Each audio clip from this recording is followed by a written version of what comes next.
like to invite our grad student panel up. So I'm afraid I don't recognize any of you. Georgeta, wonderful, thanks for coming up. And Ahmad, wonderful. And Keisha, yes, there you are. Thank you so much. I'm sorry I don't recognize you. Now, would you rather sit, stand? What would you like? Beautiful. I'm just going to pull up my questions. Thanks for coming up. So what I'm thinking I'll do is just pass the mic along, if that sounds good to you. Yeah. Or else I have one lapel mic if one person would like to be mic'd up. No. Perfect. So my questions just disappeared. I'm going to grab paper ones. Could I maybe ask you to start by introducing yourselves? Hi, I'm Georgeta Bauer. I'm an engineer and I'm doing my PhD in mechanical engineering. I'm entering my second year.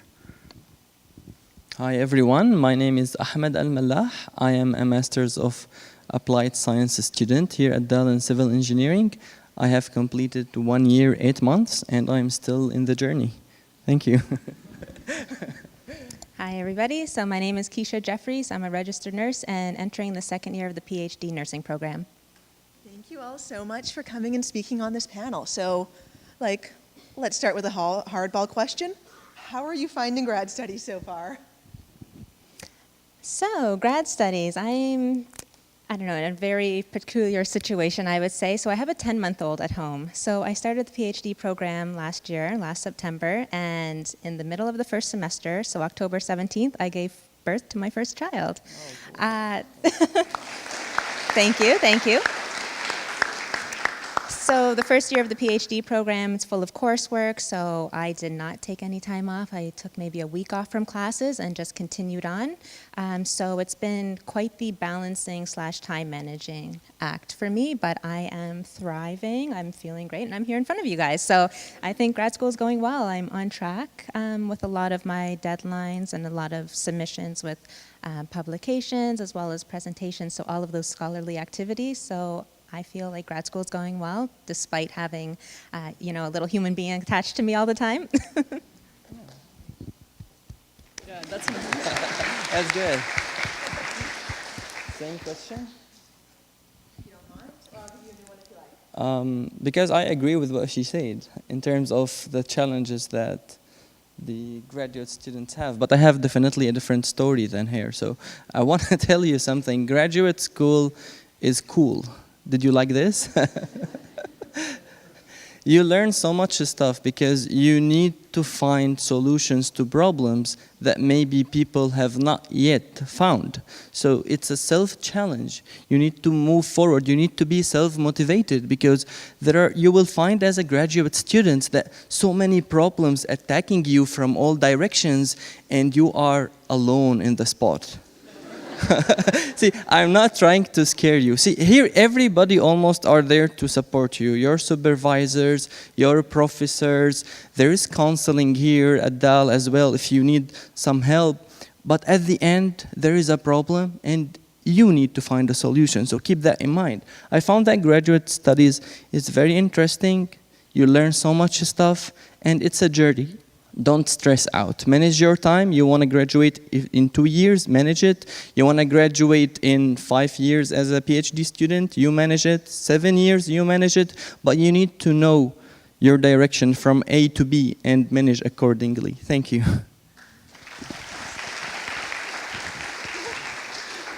So I'll try to stay focused on the question at hand, which was how do we find grad school so far? So I'm also a mother. I have an older son, and it's very important to find balance in your life between family or what other responsibilities you might have and school. For me, academics are always important. I always get 100% or die trying. And luckily, I finished all my courses and I did get top marks in all of them. But it's very important to find balance. For me, was eating well and working out daily or going for a walk for at least 20 minutes a day. Try to schedule your time maybe in 1 hour increments so that after maybe 50 minutes of working on something, take 10 minutes to stretch or go for a walk, go for a drink of water or something like that. It's very important to maintain the health balance because you can many times I've been researching using the library services, and I looked at the clock and it's 3 a.m. So very important to keep track of time and stay focused and take some time for yourself as well. Well, a few of you have mentioned time management. A few of you have mentioned time management. Do any of you have any recommendations, tips, complaints? Well, I believe I just had mine.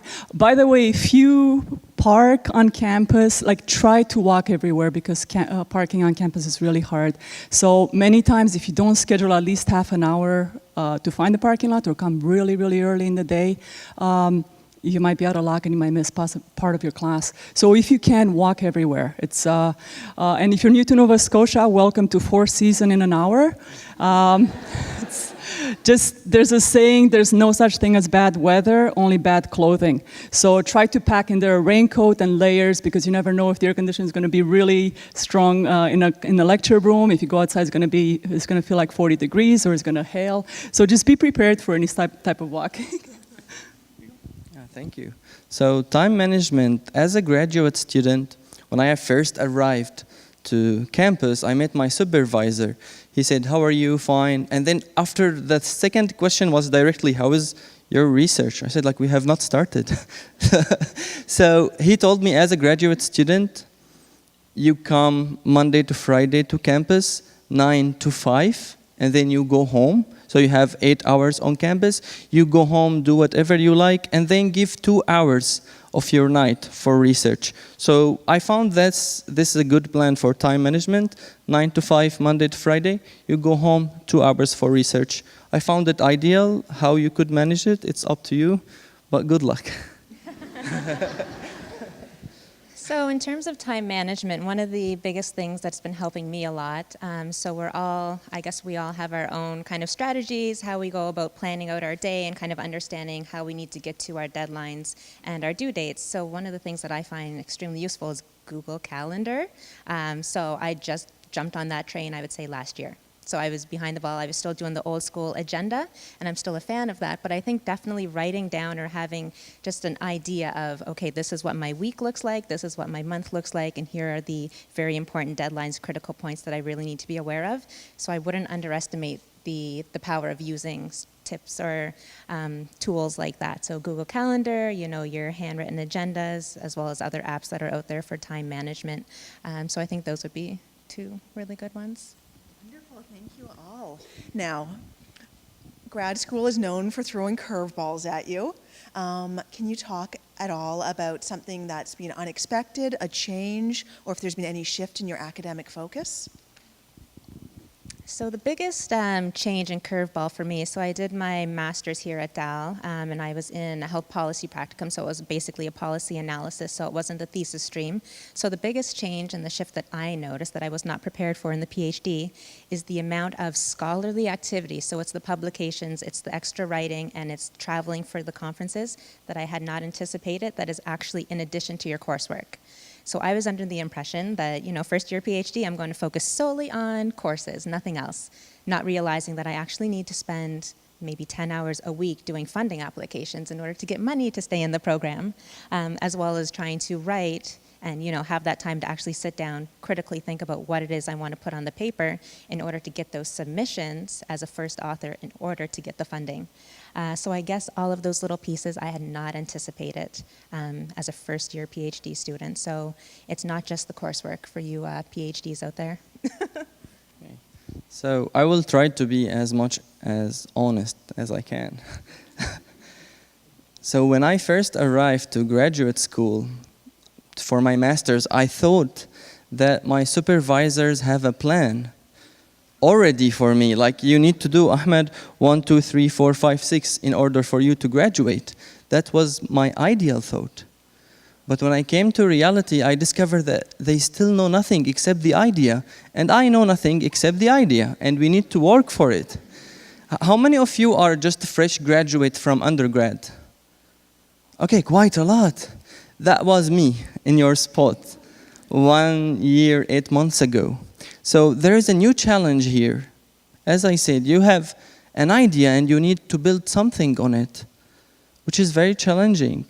Don't get scared. things will go and move fluently. But just like put some effort, believe that you can do it, and you will be able to do it. By the way, when sorry, I'm taking much more time, but there's something I need to mention. I want to expose myself, don't record it. When I first arrived to graduate school, I didn't know the difference between a conference paper and a journal paper. See how horrible it was. And the reason why I am saying this, not to look dumb, but I want to tell you that now, 1 year, 8 months, I have a conference paper ready, I have a journal paper ready, a second journal paper ready soon. So if I did it, you can do it. I started from zero, you can do it. Believe in yourself.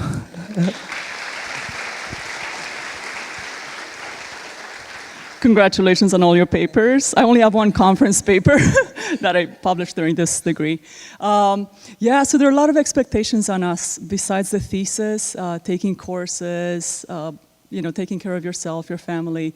But also with me, one of the biggest problems is focusing. I've been in engineering for more than 30 years, and I thought, oh my gosh, I'm an expert. Like I have patents from the Canadian Space Agency on robots and all sorts of things. So I thought, oh, it's gonna be a breeze.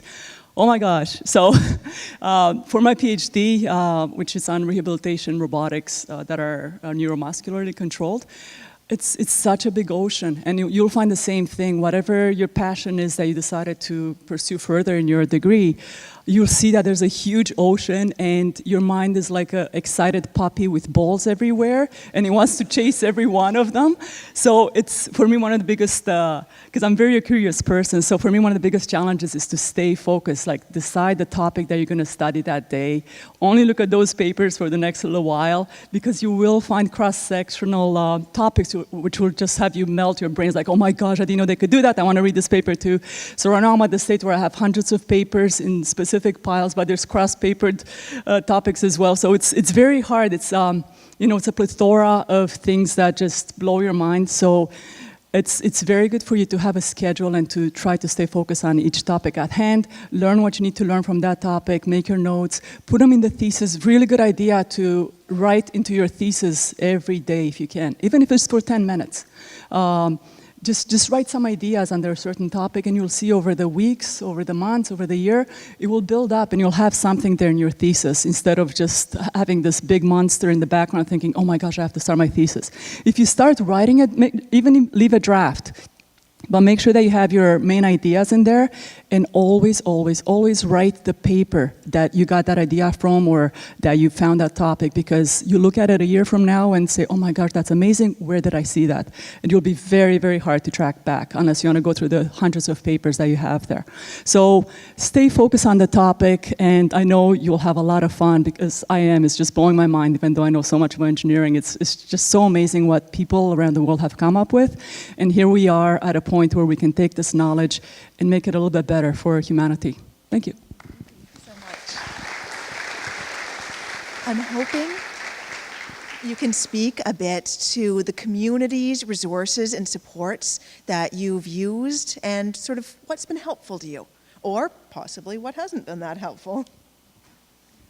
Thank you. For me, my family has been very supportive, because I'm a cook from scratch type of mother, and it's been challenging doing that twice a day. So my husband and my son have been very supportive, accepting lower grade meals. And also, I'm really lucky that my husband and my son, they're both very academic, so it's almost like a library at our house. After supper, we're all studying. But some of the things that really helped me is our supervisor in mechanical engineering in my advanced control mechatronics lab, Dr. Yajin Pan. She has something really that I think works really great for us as grad students.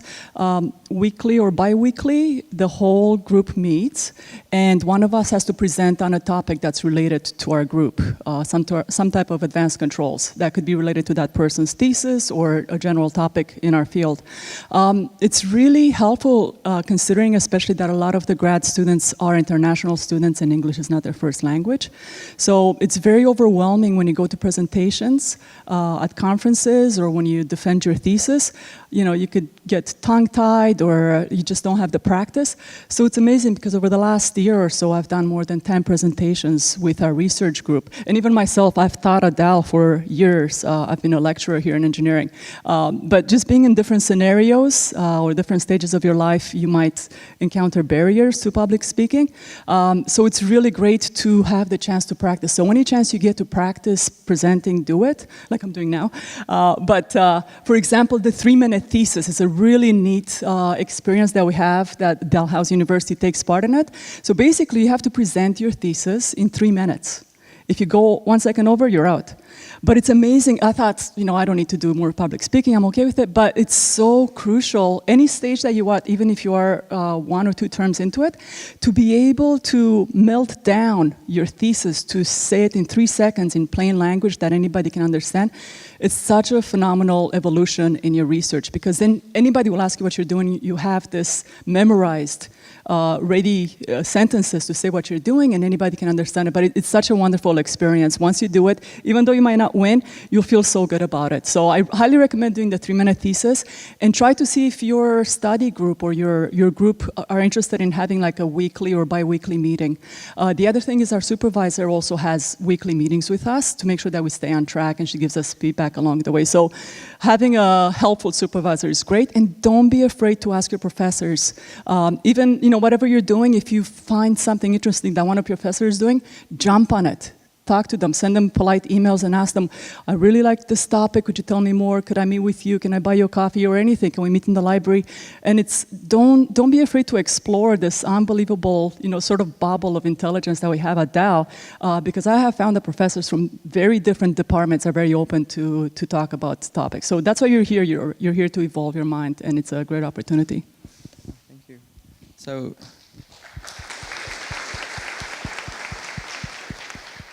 I want to divide my answer into 3 small parts: community, clubs, counseling. Community, as you saw earlier here, there are many bunch of communities here at Dal. I recommend you to find yourself in a community because you will need it.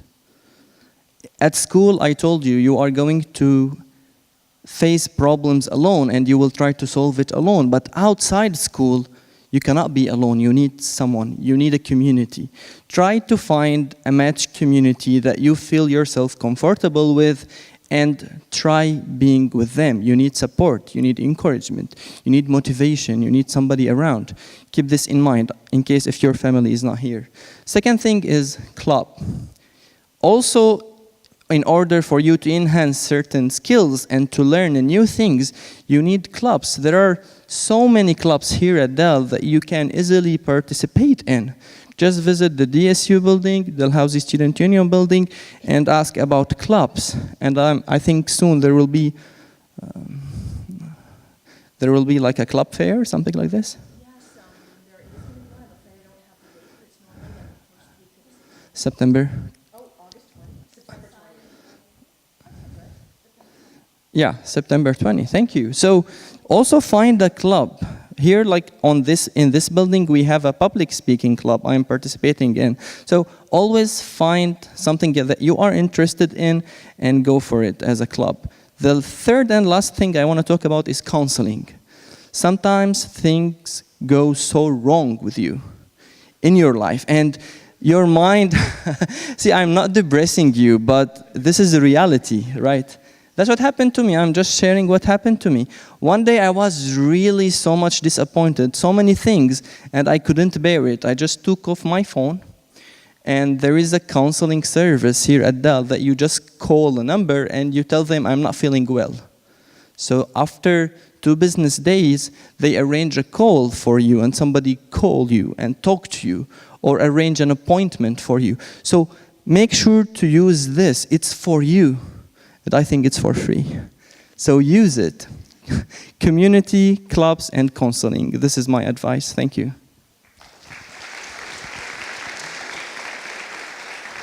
Okay, so I feel as though my co-panelists have covered like a lot of the services and things to use in terms of clubs and counseling and all of that. So the only thing I'll speak to is just really around the program structure and something that I found being a nursing student.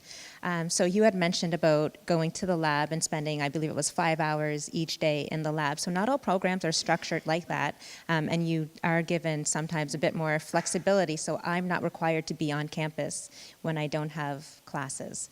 So I have a lot of free time. So what helps me there to not feel so isolated is to be engaged in the clubs that you had mentioned, or to have those weekly or bi-weekly meetings with my supervisor or with the team. So really being active and staying engaged, because you can very much slip into a very isolated and even a depressive state if you're only like alone with your books, maybe breastfeeding as well, but it can be a bit challenging. And just also, I just wanted to add another quick thing about the time management piece. So one of the tricks that I found helpful as well is just giving yourself like days to write, or even structures like blocks of time, and labeling it as like writing day or writing time, and just having it very clear and very intentional as to what you're going to do with that time.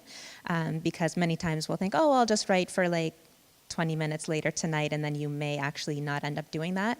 But if you do structure that time, then you're almost holding yourself a bit more accountable. So I think those would be great ideas. Thank you all. I do want to confirm, DAL counseling is free. And in fact, all of the DAL services, the wellness ones, the libraries, career services, you're paying for them with your student fees. So really, if you don't make use of them when you can, you're like throwing money away, basically. So you might as well make use of the services. Now, thanks. Would you be open to taking some questions from the audience? Yeah? Great. So do I have some questions from the audience or from the online audience? Questions? Okay. Well, thank you so much. Is there anything you want to add? Any advice? Any last comments? Yeah, just have fun, be yourself, enjoy. You have limited time here on campus. Try to make the most out of it. Don't forget, we have Dalblix, a very nice new gym. We have a soccer field, we have basketball fields, the ocean. The ocean is there even after school. Sure. Favorite beaches or lakes? Oh. I'm really swimming focused right now. Okay. Favorite beaches or lakes, somewhere they could go tonight. Okay, Crystalline Beach. I love Lawrencetown Beach. It's quite a bit out of town, but that's where I'd go. It's a lovely long sand beach. Yeah. So I'm from New Glasgow, and apparently we have the warmest beach in Nova Scotia, Melmurby, but you guys, I don't think you can go there tonight. So maybe go hiking Duncan's Cove and maybe swim around there. Watch out for the rocks. Well, thank you so much. Yeah, no, thank you so much. Yeah, thanks. Thank you for being here.